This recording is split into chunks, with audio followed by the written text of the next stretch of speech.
Hi guys, welcome back to my channel. അപ്പം ഇന്ന് നമ്മൾ ഒരു റെസിപ്പി ആയിട്ടാണ് വന്നിരിക്കുന്നത്.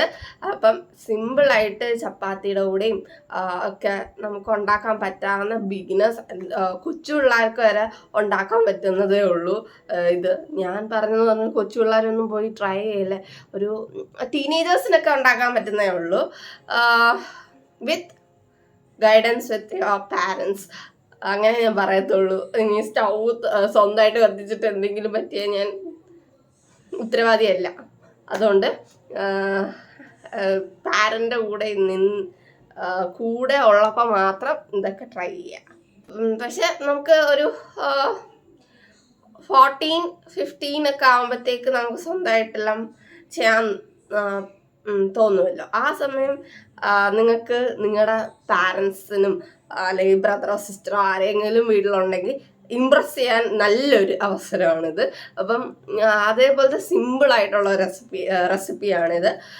ചപ്പാത്തിയുടെ കൂടെ പൂരിയുടെ കൂടെയും റെസ്റ്റോറൻറ്റ് സ്റ്റൈലാണ്. ചപ്പാത്തിയുടെ കൂടെ പുറത്ത് പോകുമ്പോഴത്തേക്ക് പൊട്ടാറ്റോ കറി കിട്ടത്തില്ല, അതേപോലെ അതേ ടേസ്റ്റാണ് ഇതിനും. അപ്പം നമുക്ക് ഇന്നത്തെ വീഡിയോയിലേക്ക് പോകാം. അതിനു മുമ്പ് എൻ്റെ ചാനൽ പുതിയതായിട്ട് കാണുന്നവരുണ്ടെങ്കിൽ, എൻ്റെ പേര് Vaishnavi, and please do subscribe to my channel. Like ചെയ്യണം, ഷെയർ ചെയ്യണം, കമൻറ്റ് ചെയ്യണം. നിങ്ങളുടെ കമൻസ് ആണ് എനിക്ക് കൂടുതൽ മോട്ടിവേഷൻ നൽകുന്നത് പുതിയ വീഡിയോസ് ഇടാൻ. അപ്പം കമൻറ്റും ചെയ്യണേ. ഇതൊക്കെ കണ്ടിട്ട്, വീഡിയോസൊക്കെ കണ്ടിട്ട് ഇഷ്ടപ്പെട്ടാലും അല്ലെങ്കിലും കമൻറ്റ് ചെയ്യാം. അപ്പം നമുക്ക് ഇന്നത്തെ റെസിപ്പിയിലോട്ട് പോകാം.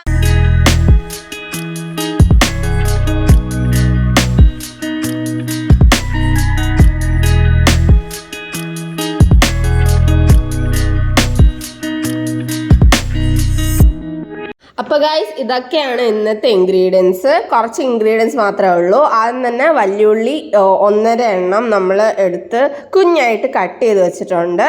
പിന്നെ ടേമറിക് മഞ്ഞപ്പൊടി എടുത്തിട്ടുണ്ട്, പിന്നെ ജീരകപ്പൊടി എടുത്തിട്ടുണ്ട്, പിന്നെ കടുക് എടുത്തിട്ടുണ്ട്, ഗരം മസാല, ഗ്രീൻ ചില്ലി, പിന്നെ കറി ലീവ്സ്, പിന്നെ കുറച്ച് വെള്ളം, സാധാ വെള്ളം, നോർമൽ വെള്ളം, പിന്നെ ജിഞ്ചർ ഗാർലിക് ചതച്ച് വെച്ചിട്ടുണ്ട്.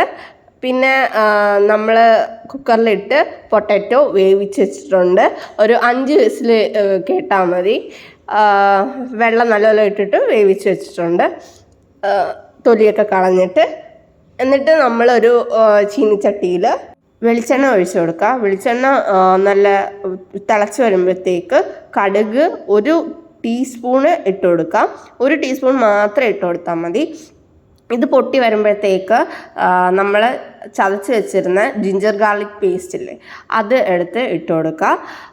ഒരു 6 ഗാർലിക് അല്ലിയും ഉണ്ട്, ക്ലോസും ഉണ്ട്. പിന്നെ ഒരു കാഭാഗം വലിയ ജിഞ്ചറിൻ്റെ അത് കുഞ്ഞായിട്ട് അരിഞ്ഞിട്ട് ചതച്ച് വെച്ചാണ്. എന്നിട്ട് ഞാനൊരു 1/4 ടീസ്പൂൺ മാത്രം നമ്മുടെ ജീരകപ്പൊടി ഇട്ട് കൊടുക്കുന്നുണ്ട്. അത് നല്ലപോലെ മൂത്ത് വരുമ്പോഴത്തേക്ക് ഞാൻ ഇതിൻ്റെ കൂടെ കറിവേപ്പിലയും കൂടെ ഇട്ട് കൊടുക്കുന്നുണ്ട്. കറിവേപ്പില നല്ല ഫ്ലേവറിന് വേണ്ടിയാണ് അത് ഇട്ട് കൊടുക്കുന്നത്. കറിവേപ്പില ചിലപ്പോൾ ഇഷ്ടമില്ലാത്തവരും കാണും. എനിക്ക് പണ്ട് ഇഷ്ടമില്ലായിരുന്നു, ഇപ്പോഴാണ് എനിക്ക് കറിവേപ്പില ഇഷ്ടം കൂടി തുടങ്ങിയത്. അതിൻ്റെ ഗുണം മനസ്സിലായി തുടങ്ങിയത്. അപ്പം നിങ്ങളുടെ അനുസരിച്ച് കരിവേപ്പില ഇടാം. എന്നിട്ട് വലിയ ഉള്ളി കട്ട് ചെയ്ത് വെച്ചില്ലേ, 1.5 വലിയ ഉള്ളി നമ്മൾ എടുത്തിട്ടുണ്ട്. അത് കുഞ്ഞായിട്ട് കട്ട് ചെയ്തത് ഇട്ട് കൊടുക്കുക ഈ സമയം. ഈ ജിഞ്ചർ ഗാർലിക് പേസ്റ്റ് നമ്മൾ ഇട്ട് കൊടുത്തത് ഒരു ബ്രൗൺ കളർ ആകുമ്പോഴത്തേക്കാണ് ഇത് ഇട്ട് കൊടുക്കേണ്ടത്. എന്നിട്ട് ഇത് നല്ലപോലെ ഉപ്പിട്ട് വരട്ടിയാൽ നല്ല പെട്ടെന്ന് വെന്ത് വരും. അതുകൊണ്ട് ഞാൻ ഇച്ചിരി ഉപ്പിട്ട് കൊടുക്കുന്നുണ്ട്. എന്നിട്ട് നല്ലപോലെ ഇളക്കി കൊടുക്കുക. കരിയാതെ സൂക്ഷിക്കാൻ നോക്കണം, ചട്ടിയുടെ അടി പിടിക്കാതെ ഇളക്കി കൊടുക്കുക. ഉള്ളി വരണ്ട ഒരു ട്രാൻസ്പെറൻറ്റ് കളർ ആകുമ്പോഴത്തേക്ക് വേണം ബാക്കി മസാലപ്പൊടി ചേർത്ത് കൊടുക്കാൻ. അതുവരെ ഇളക്കി കൊടുക്കുക, അടി പിടിക്കാതെ.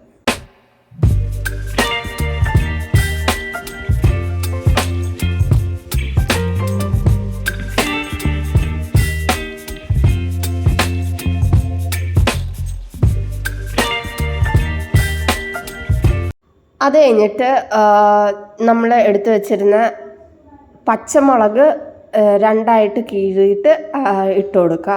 ഞാനിവിടെ 2 പച്ചമുളകേ എടുത്തിട്ടുള്ളൂ. ഇതാണ് നമ്മുടെ എരിവ് അനുസരിച്ച് എടുക്കേണ്ട സാധനം. അല്ലാതെ നമ്മൾ എരിവിനൊന്നും ചേർക്കുന്നില്ല കറിക്ക്. അപ്പം പച്ചമുളകാണ് ഇതിൽ എരിവ് തരുന്നത്. അപ്പം അതുപോലെ ഇടാം. എന്നിട്ട് ഇതൊരു ട്രാൻസ്പെറൻറ്റ് കളറാകുമ്പോഴത്തേക്കും ഞാൻ നേരത്തെ പറഞ്ഞ പോലെ മസാലപ്പൊടി ചേർക്കുന്നത്. ഇതിൽ മസാലപ്പൊടിയായിട്ട് എടുക്കുന്നത് നമ്മൾ ഈ സമയം എടുക്കുന്നത് മഞ്ഞൾപ്പൊടിയാണ്. അപ്പം മഞ്ഞൾപ്പൊടി ഇട്ട് കൊടുക്കുക. 1/4 ടീസ്പൂൺ മാത്രമേ ഞാൻ ഇട്ട് കൊടുക്കുന്നുള്ളൂ. നിങ്ങളുടെ കളറിനനുസരിച്ച് നിങ്ങൾക്ക് മാറ്റം വരുത്താം. കളർ അത്രയും വേണ്ടവർക്ക് ഇച്ചിരിയും കൂടെ കൂട്ടിയിട്ട് കൊടുക്കും. എന്നിട്ട് ഞാനിവിടെ ബോയിൽഡ് ആയിട്ട് എടുത്ത് വെച്ചിരുന്ന നമ്മൾ തുള്ളിയൊക്കെ കളഞ്ഞ് എടുത്ത് വെച്ചിരുന്ന പൊട്ടാറ്റോ ഞാൻ 4 എണ്ണമാണ് ഇവിടെ എടുത്ത് വെക്കുന്നത്. 2 എണ്ണം വലിയതും 2 എണ്ണം ഒരു മീഡിയം സൈസും. അതെല്ലാം കൂടെ നല്ലപോലെ ഇതുപോലെ സ്മാഷ് ചെയ്ത് കൊടുക്കുക. നിങ്ങൾ ഇത് ഈ കറിക്ക് ഇടുന്നതിന് മുമ്പ് സ്മാഷ് ചെയ്യുന്നതായിരിക്കും ബെറ്റർ. ഞാനിത് മറന്നു പോയതുകൊണ്ട് സിമ്മിലാക്കി ഇട്ടിട്ടാണ് ഞാൻ ഈ സ്മാഷ് ചെയ്യുന്നത്. ഹൈ ഫ്ലെയിമിൽ ഒരിക്കലും ഇടല്ലേ ഇതുപോലെ ചെയ്യുമ്പോഴത്തേക്ക്. മസാലപ്പൊടി ഇടുമ്പോഴേ സിമ്മിലാക്കി കൊടുക്കുക, ലോ ഫ്ലെയിമിൽ കൊടുക്കുക.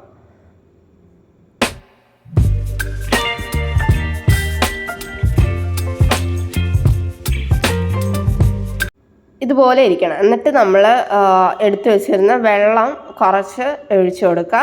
നിങ്ങളുടെ അളവിന് ഒഴിക്കുക. നല്ല കറി വേണമെങ്കിൽ അങ്ങനെ വെക്കാം. നിങ്ങളുടെ കൺസിസ്റ്റൻസിയിൽ ഒഴിക്കുക. ഞാനിവിടെ 1.5 ഗ്ലാസ് വെള്ളം, സാധാ ഗ്ലാസ് വെള്ളം ഒഴിച്ചു കൊടുത്തിട്ടുണ്ട്. ഇത് ഇച്ചിരി തിളച്ച് വരുമ്പോഴത്തേക്ക്, ഇച്ചിരി ബോയിലായി വരുമ്പോഴത്തേക്ക് ഈ ബബിൾസ് വരും. ബോയിലാകുമ്പോഴത്തേക്ക് ആ ബബിൾസ് വരുമ്പോഴത്തേക്ക് ചെറുതായിട്ട് വന്ന് തുടങ്ങുമ്പോഴത്തേക്ക് നമ്മൾ ഈ ഗരം മസാല പൊടി ഇട്ട് കൊടുക്കുക. എടുത്ത് വെച്ചിരുന്ന ഞാൻ ഈ ഗരം മസാല പൊടി ഇട്ടത് ഒരു 2 ടീസ്പൂണാണ് ഇട്ട് കൊടുത്തത്. നല്ലപോലെ മിക്സ് ചെയ്യുക. എന്നിട്ട് കുറച്ച് നേരം വയ്ക്കുക, നല്ല തിള വരാൻ വേണ്ടി. കുറച്ച് നേരം ഈ പരുവാകുമ്പോഴത്തേക്ക് ഇച്ചിരി ഒന്ന് വറ്റി വന്നാൽ മതി. ഈ പരുവാകുമ്പോഴത്തേക്ക് നമ്മുടെ കറി റെഡി ആയിട്ടുണ്ട്. കണ്ടോ, ഭയങ്കരമായിട്ട് സിമ്പിളായിട്ട് നമുക്ക് വീട്ടിൽ തന്നെ ഉണ്ടാക്കാൻ പറ്റുന്ന റെസിപ്പിയാണ്. എൻ്റെ അച്ഛനും അനിയനും ഈ പൊട്ടാറ്റോ കറി ഭയങ്കര ഇഷ്ടമാണ്. അവർ ഇത് ഫുള്ളും അടിക്കും. ഇപ്പം ഞാൻ ഉണ്ടാക്കി വെച്ചാൽ അവർ ഫുള്ളും ഇപ്പം തന്നെ തീർക്കും. അതേപോലെയാണ് ഇവിടുത്തെ സിറ്റുവേഷൻ. അപ്പം നിങ്ങളും ട്രൈ ചെയ്ത് നോക്കുക. അടിപൊളി റെസിപ്പിയാണ്, എൻ്റെ ഗ്യാരണ്ടി. നിങ്ങൾ ഒരു ഭയങ്കര കുക്കാന്നൊക്കെ തോന്നിപ്പിക്കും ഇതൊക്കെ ചെയ്തിട്ട് നിങ്ങളുടെ ഫാമിലിയിലേക്ക് കൊടുത്താൽ. ഇത് ട്രൈ ചെയ്തിട്ട് നിങ്ങൾ കമൻറ്റ് സെക്ഷനിൽ വന്ന് അറിയിക്കണം. എൻ്റെ അടുത്ത് പറയണം, ചേച്ചി ഞാൻ ട്രൈ ചെയ്തിട്ടുണ്ട്, അല്ലെങ്കിൽ ഞാൻ ട്രൈ ചെയ്തിട്ടുണ്ടെന്നൊക്കെ പറയണം. അപ്പോൾ എനിക്ക് ഭയങ്കര സന്തോഷമാണ്. ഇതേപോലത്തെ വീഡിയോ വേണമെങ്കിൽ do subscribe to my channel. അപ്പോൾ വേറെ ഒരു വീഡിയോ കാണുന്നവരെ ബൈ ഗൈസ്.